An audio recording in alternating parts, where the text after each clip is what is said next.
Right now, we're in a culture where we have more access to entertainment and information than at any point in human history. So kids are, in fact, involved with media, we know, for about 10 to 12 hours a day from ages 8 to 18. Like most American children, these children will have watched 5,000 hours of television. But the reality of it is, media, popular culture, and digital media offer as many risks as they do opportunities. And so Powerful Voices for Kids is a university-school partnership that brings together researchers and students and teachers and kids to discover how children and all of us can be literate in the information age.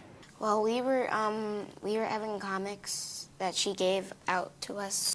She wrote down one target audience on the board, and we had to write down at least 3 comics that represented that target audience. All right, what's the last reason you think this is a teenager? I think she is trying to give us more meaning and try to discover what's in the comic and what it's actually about and that kind of stuff, it's what it's meant for. Has anyone ever used an avatar? When, Veronica? I made one on a computer last night. We help students to create their own messages and share their ideas with the world.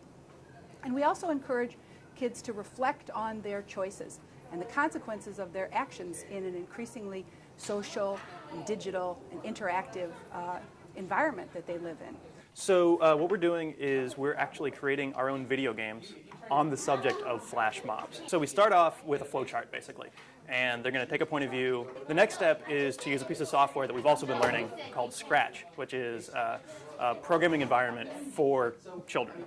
And it's a great introduction to programming. It allows them to make simple video games that include these kinds of choices. Yeah, we already chose to go to the flash mob. We're talking about what happens when you choose not to vandalize in the flash mob. You don't get in trouble. You don't get in any trouble. Maybe we can take that technology and take that strategy and use it in the flash mob issue so that you could present your message about flash mobs as consequences to choices. One of the most exciting things about being at a big urban university like Temple is that we have a deep investment in the community, which is why I was so delighted to feel a part of Temple's Metro Engagement initiative, because everybody wins when the university reaches out to community partners like here at the Russell Byers Charter School,